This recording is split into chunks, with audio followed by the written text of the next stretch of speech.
I want a house to land on her. I want pour some water on her. Let something to happen. Let her go.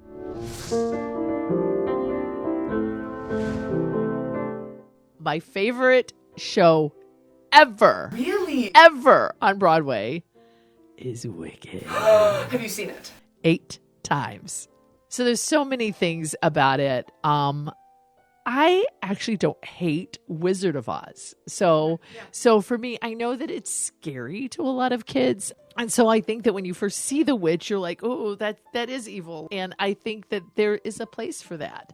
And I think for me, my philosophy about art and whether literature is good or bad is if good is rewarded and evil is punished, and there is a difference, then I'm okay with it. Because I do believe that in a world, if you try to make evil go away and you try to blot out how bad evil is, then why do we need salvation? So the point of art and literature needs to still show that there is a need for God in this world. And that's the reason it's okay with me. So actually what I was going to talk about is I read this article about theater in a post-Wicked world, what it was called. Okay, that's a really good title. Isn't it? And so their thought was that there in the last 20 years, there's been this philosophy that you see something that you think is really good and you cookie cut, slice, and you say, okay, Jersey Boys was really good.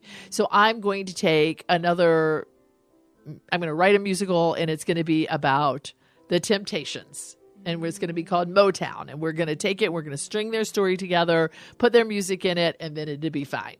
And so they called them jukebox musicals, right? And that there's a whole slew of them that are out there now. But none of them have the staying power or are as great as Jersey Boys. And that's because people look at something and think, oh, the songs are great. And they don't give thoughts to how the story has to come together, the dancing has to come together, the setting has to come together. And when it comes together in the right way, you can tell this story in a powerful way. Theater productions, musicals, the same thing has happened with the Wicked. Because people look at Wicked and the success of that. And so now they're taking all of these evil characters and trying to highlight them to success, like Elphaba in Wicked. Like, you don't really think that much about the backstory of the Wicked Witch when you're looking at Wizard of Oz. No. I want a house to land on her. I want pour some water on her. Let something to happen. Let her go. Right. And so all of a sudden, because we hear the backstory of Elphaba, then I think these other authors are now trying to do the same thing with a Maleficent or a Cruella, right? Where they're trying to okay, let's make that central evil character, bring them forward, and now we'll highlight them and we'll make them misunderstood, right? But I beg to differ. Elphaba is not written that way. I feel like she is written as a very strong character. She is one who is kind. She is passionate. Is she misunderstood? Yes, but she still realizes that she has to take responsibility for her own wrongdoings, and she does it, and she's sorry, and she pays the consequences for it by, spoiler alert, but she can't be with Scarecrow the way that she thought she would be before because of the punishment that happens, right, that she takes upon herself.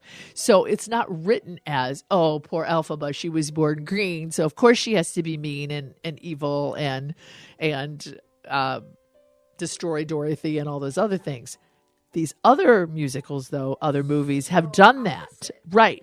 She has her moment, but she pays her consequences. Nowadays, they get, for Cruella de Vil, she gets to go to her beautiful mansion, and she gets to live there in happiness. Right. Or Maleficent, she gets her daughter, she falls in love, and it's all okay. There are no consequences. In fact, I've heard it said by other YouTubers that who are critical of these new movies, who've said it's almost like evil doesn't even exist anymore. Like we have blotted it out of the face of the movies, because instead it's just all of us in the world. It's your choice, or Or I'm sorry, you were born to a mother who didn't love you like that person's mother loved you, or the boy down the street didn't fall in love with you, and so you felt rejected, and so it was okay for you to do the things. Well, you know what?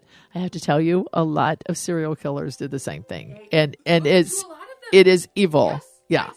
right. Empathy does not overpower reality. And I think a lot of times we're like, oh, we can have empathy. That is good. That is godly. We should be asking people, like, and really understanding why are they the way they are. But love is not solely looking past and looking through people's mistakes. It's seeing them for their mistakes and then helping them be better and helping them pursue excellence. And that's what Christ is all about. Amen. If you look at a world and say that evil does not exist, then why is there a need for God at all? He came to save the lost.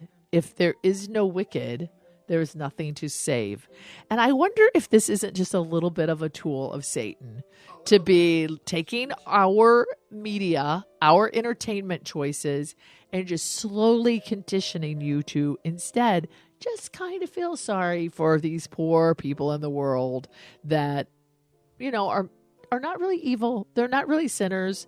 They just are misunderstood. I don't think Wicked made the mistake, but I think that they took the role model, cheapened it, and had a result that was not good. Yeah. And we'll continue. Like this Yeah. blast of the anti-hero, oh, let's make us feel bad for the bad guy. Yeah. So, did you say that you had a Bible verse that you wanted to share? 1 John 5:19 is very applicable. It says, we know that we are children of God and that the world is under the control of the evil one. Being so incredibly conscious of where we are. Oh my goodness. And what we're taking in and just being like, the world made this. All right. I need to have my critical thinking on because we know who we are, but we know that we can still be affected. Thank you so much for sharing that. All right, guys, let us know, please, what you think about that. And if you think that we are talking about things that you feel like, hey, my daughter needs to think about this, or my friend needs to think about this, or my pastor needs to think about this, whatever, we hope that you'll share it and tell people that we're out there and we're trying to make a difference with our entertainment choices. So thank you so much for being here and watching it today. Until next time, it's just me And me. talking to you From the wings.